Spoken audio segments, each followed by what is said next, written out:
Hey, it's Ryan Speltz. Welcome back to the REConnect Podcast. And today I've got Ronnie Perez, fantastic agent and broker and sales coach and everything in between. I've known Ronnie for a little while here.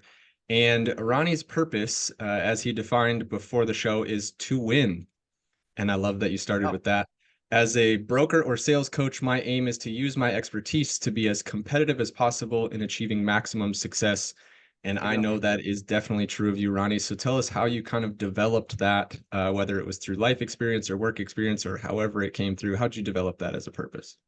Well, thanks, Ryan. I appreciate you having me on, and thanks for all the support you've given me in my business as well. So I appreciate that. And no, listen, as a young guy, I started in this business.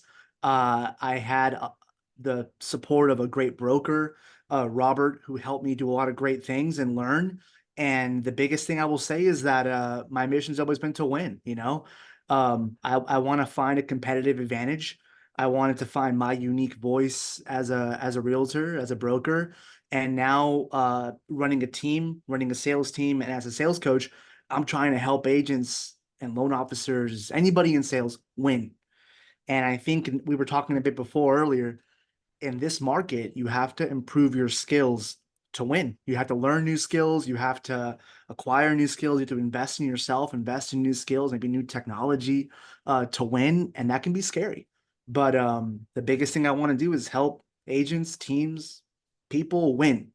What does that mean for your business? Well, we're going to find out. Yeah, no, I love it, and it's as simple as it can be, right? Like there's those that three-letter word, and really, what's behind that is your drive and your personal, like the amount of effort that you put in. You expect that from other people, which is a great thing, and I think your clients probably respond to that pretty well as well. Yeah, it's a massive selling point to you as a loan officer, you to as an agent, or you as a sales professional, whether you sell insurance or whatever you sell, to say, "Hey, I'm constantly learning the newest techniques. I'm bringing on the newest programs. I'm researching the market, and I'm looking at the newest trends in the market to bring you the best service." I like to bring my education and how I'm always learning as a possible pitch to a client saying, "Hey, listen, I'm constantly learning the newest things and I'm here to bring you that." So then clients feel, wow, this guy's constantly evolving, or he has a new program, or he's up to date on the newest, FHA renovation loan stuff, or he's up to date on the newest what the Federal Reserve is doing, right? So these are just ways to really bring a competitive advantage to the marketplace. How do you stay on the forefront of all of that? Is it generally just, kind of following what interests you, or is it something that you kind of have plotted out and like you have different locations where you're looking for new trends and stuff like that? How are you developing that skill set? Well, the first thing I think, Ryan, is finding out what your unique sales approach is going to be, right? What makes you unique as a lender, as a broker, as an agent, and then finding information that's targeting that. So early on, I said, you know what, my passion is in helping. When I first started in the business, I wanted to help first-time home buyers. So I reached everything I could about that. What are the top markets where the properties pricing makes sense? What are the top relocation markets in the state? Where are veterans moving to and from that might be first time home buyers? So then I did a lot of marketing based on that. I educated myself in the process, got some good lenders, right, like yourself, that could help specifically first time home buyers. I learned all the best things about how to help a new family buy. And I gave out free value content, webinars, first time home buyer webinars on Zoom. I would do in-person lunch and learns. I would go to different businesses and talk to people in that business, bring cookies or whatever. But I aimed at that market, that new, excited home buyer market. And I had great success. And then I was just hyper focused on that one thing. And then once I had that down, I said, okay, now let me target uh, uh, upgraders, people that have a home and they want to upgrade. Well, what does that look like? What are those unique challenges? Okay, bridge loans, loans that help them to sell and buy, wrapping the mortgages together, that kind of thing. Getting good on listing presentations, finding out the best upgrade markets. Where's the activity in those markets? People are moving into ABC. Well, where are they moving from? Well, Remind has all that data, right? Different industry programs have that data. So as I find a problem, I want to learn as much about it, and then I want to create a unique thing. So if I have an idea, I'm going to Google it. Oh, someone's already doing that. Okay, let me find a different idea, something unique, something different. Otherwise, the consumer is going to think everyone's the same, right? So I want to find a unique approach to that particular target demographic or that target audience. And that has to come with some challenges too, in the day to day. Ultimately, the agent game right now, as massive as it is, it's a lot of chasing what others are doing, right? Like Yeah. I can't even count the amount of posts in these Facebook groups that are saying, what's your top sphere, or what's your top lead source? Where are you getting leads? What are you doing? What are you doing this? What are you doing that? Like, and it's all about like, how can I chase you? How are you like constantly at the forefront? Like where, like, Yeah. that comes with difficulty. How do you compete with that difficulty on a day-to-day basis? Well, I think this is my approach. I thought early on, what if it was me? What if I'm the problem? What if I have enough leads, but what I'm saying is not interesting? What I'm saying is not sparking curiosity. What I'm saying, maybe I'm saying too much about a program or a product and they don't need me anymore. That's a big problem too, right? I'm giving away too much information and I'm not getting them through the steps of urgency and curiosity and mystery, things that help in sales. So I said, okay, I have enough leads. I can generate leads, but I'm the problem. I have to get better myself. So what did I do? I bought a bunch of books, Ryan. So here we go. I found out exactly what to say, right? What do I say to get listings? How do I evolve my game? I got a book here, The Full Fee Agent. I don't get paid by this, guys. This is free. I don't get paid if you buy it or not. Buy it if you want to, but The Full Fee Agent, which helped me to develop my listing approach. How do I approach listings and approach having that conversation and negotiating my fee? Then I said, you know what? I got to get better at sales. I got to get better at talking to people. So I bought The Way of the Wolf, right, by Jordan Belfort, where he creates a sales process. Do you have a sales process? Maybe you're just rambling and the client goes, okay, bye. I don't have a I don't have a ABCD step by step.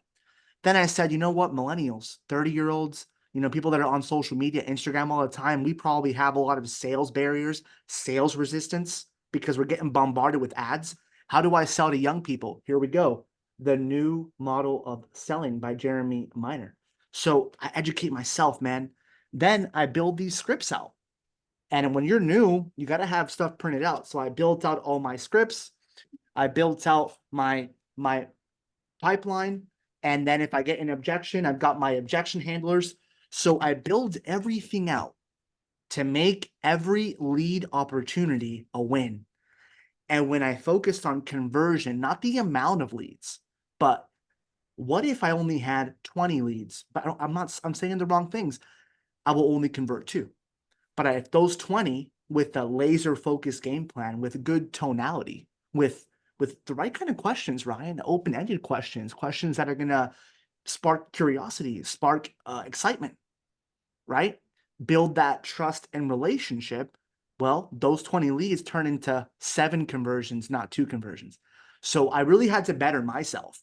And I will tell you, most agents will hear this today, Ryan, and they'll say whatever, because we all have egos, right? We all know that we're the best, that we can do anything and we're good.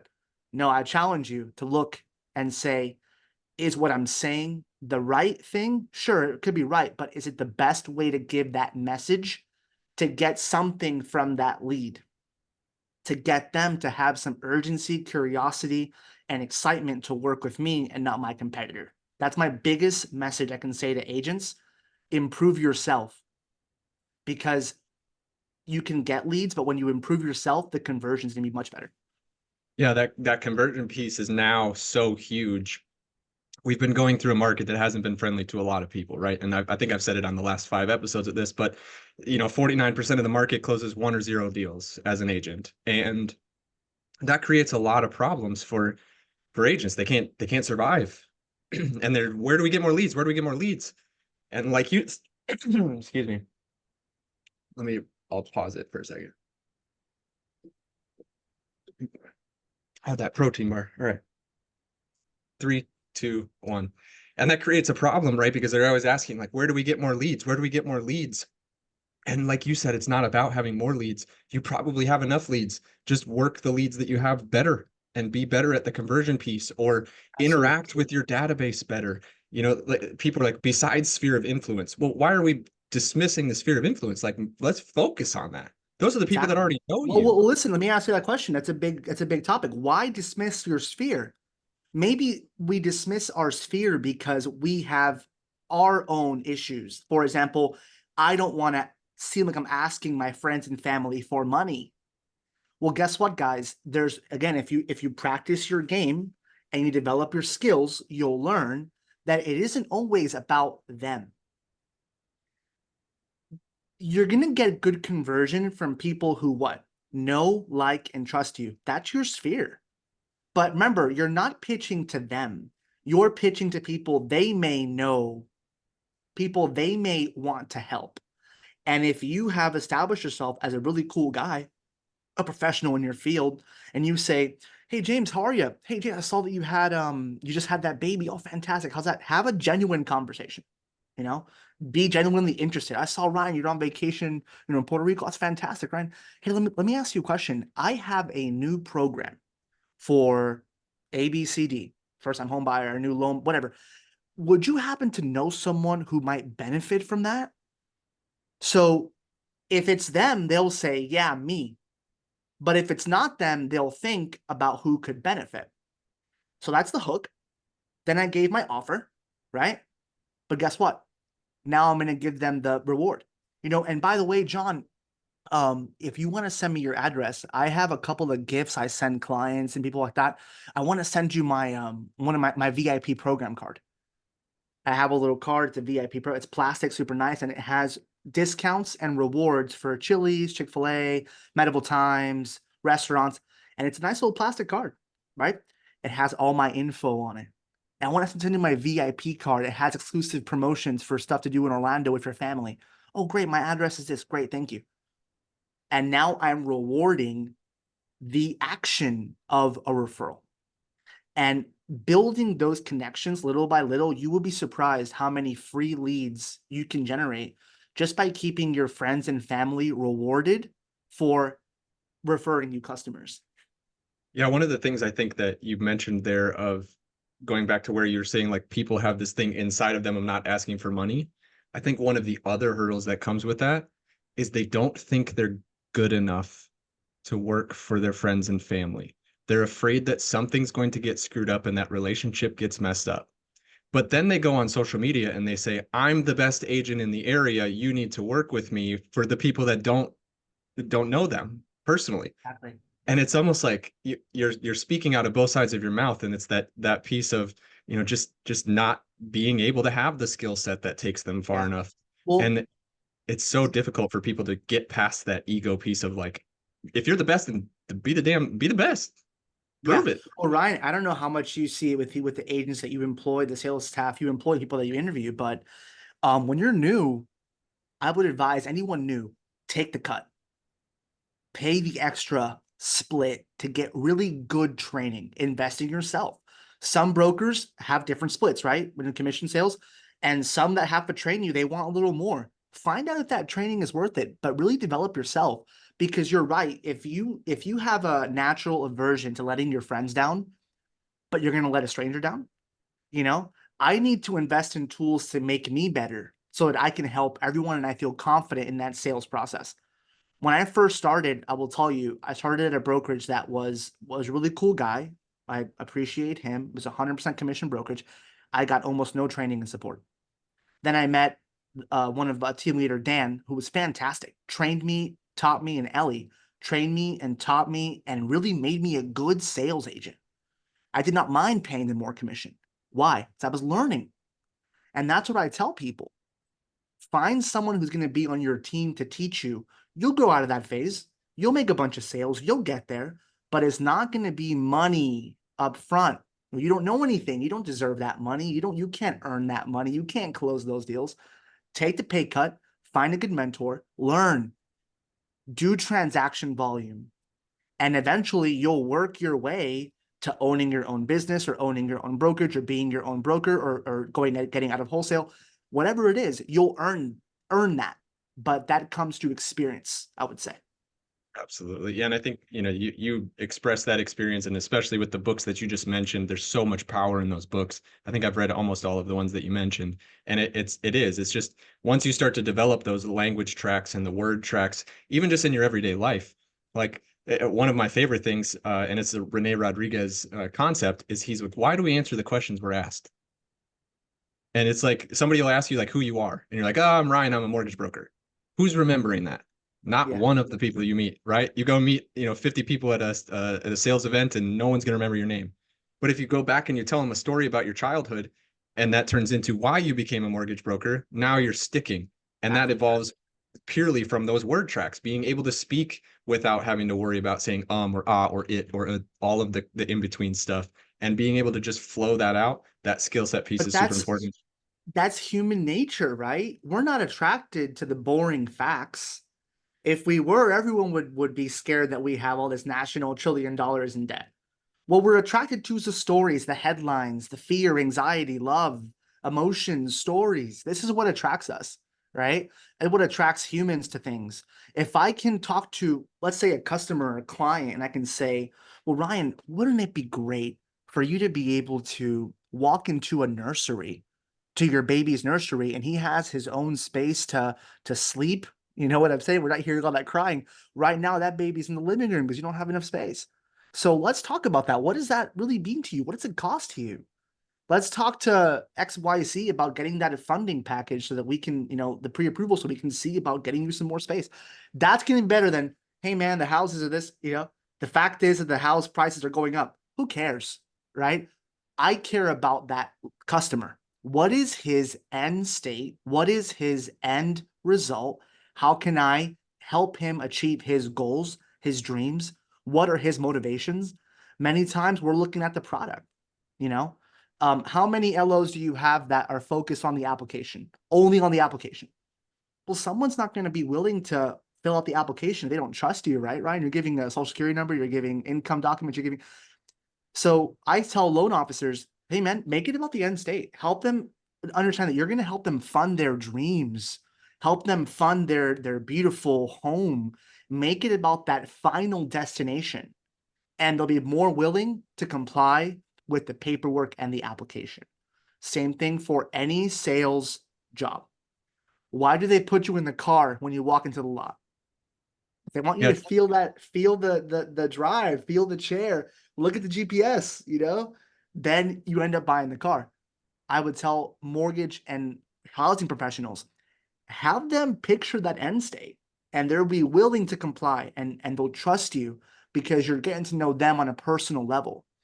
In this market, it's not enough to be transactional. You have to learn the skills to have the customer, that client trust you. And when you guys are both aligned on the same goal, you're going to see you're going to have better conversations.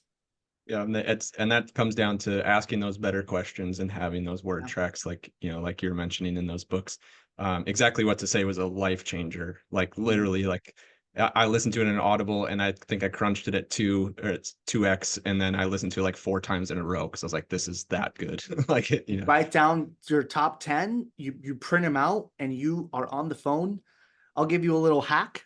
I like to stand up. I like to have something in my hand, like a stress ball or something, and I'm smiling the whole time. And I have my headset on so I sound good. Smiling, stand up, and that gives positive energy through the phone. And that client is hearing me smile, and it's positive energy as I have that conversation. And like you said, pick out your top 10 of exactly what to say and just go through your script and practice. Yeah, that's a great tip to start with. And really, like, you look at it, and if you're calling the leads, like we were talking about this a little bit before, that the skill set's not there. And even if you don't have the skill set, if you've got 10 things of 10 lines of things to say, and you are closing 2 out of 20, or 2 out of 40, or 2 out of 100, it doesn't matter. What do you have to lose? You've already got the leads. Just spit out what you think is going to work the best in the moment. And if it doesn't work, try a different one on the next call. Exactly. Like that's the Well, Ryan, biggest a thing. lot of people just are unwilling to do the work. Yeah. I have my team on a call night. We're going through hot leads that came in online that inquired about a home, a specific home, a time frame, everything. and I have my team calling. We went through 120 calls to get 10 pickups. Out of those 10 pickups, 4 of them completely blew us off, were not interested or excited at all. But we had 3 that actually booked a buyer consultation. 110 calls for 3 buyer consultations took us 2 hours. But who's going to go and make the 110 phone calls? Right? And it's That's not the even kind of about the work. first. Yeah, it's not even about the first 110. It's about calling them the second time, because everybody will make the first call. That's Like, right. they just came in today. We love it. They Right. know we're going to call. We're going to reach out. That second call, the third call, the fourth call, the fifth call, the 15th call, sometimes 90 days later, they finally answer the phone and they go, yeah, I just stopped answering because I was getting 52 calls every day. I just stopped picking up the phone. Absolutely. And we're in such a environment of saturation where you're being bombarded. That's more why I know you do it a lot on Instagram and socials. I'm sure you're doing it in your business as well. I'm doing so much on video to get my smile across, to get my message across, to be able to give more long form or more short form content, whatever the case is. But I'm doing more and more on video so that I can get a better message to my customers. And it's been working a lot in my advertising. And then I combine that with the personal touch, with that personalized phone call. I love it, man. I think you're well on your way to winning, and I know you win every day in the market, and you're just a classy dude. So I appreciate you coming on, spending some time with us today, and giving us a little Yeah, insight into Ronnie's world. And where can people reach out to you the best? absolutely. Very easy. Ronnie Perez Coaching.com. RONNIEPEREZ coaching.com. My contact info is there. My personal number is there. Go ahead and text me, reach out, and I'm happy to help. I love to help people in the sales game win. Can I share a short story real quick? I had a Absolutely. gentleman that was saying, hey, I'm getting out of sales. I don't have enough leads. I don't have enough things. This is my last attempt to do anything, and I'm going to go back. I'm going to work a day job. I said, man, can you give me 2 months? Give me 2 months of dedication, of 100% effort. And he's on his way to close 4 deals. So real estate deals. So we're talking, that's what I love, to help people win, whether it's mortgage, real estate, whatever sales job you have. So please reach out. I'm happy to give you some tips. Awesome. I appreciate it, Ronnie, and hopefully we can touch base in the future and do some more collaboration Awesome. like this. I think we had a good talk. Awesome. Thanks, man. Appreciate it.